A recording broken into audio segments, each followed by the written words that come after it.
Hey there, welcome back to the channel. Today I will show you how to withdraw promo money from Prizepicks. Now first it is important to know that promo funds are in-app currency given during special promotions. You cannot directly withdraw promo money, but you can use it to enter lineup submissions and win real money.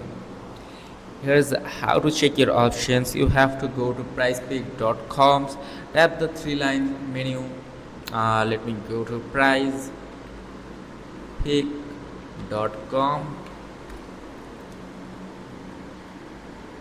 You have to tap the three-line menu line in the top right corner if you are using a browser, and if you're using app it will be at the top left corner.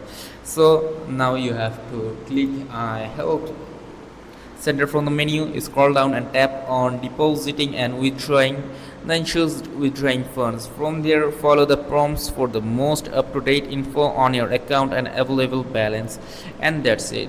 While you cannot withdraw promo funds directly, using them in your lineups gives you the chance to win real cash that can be withdrawn.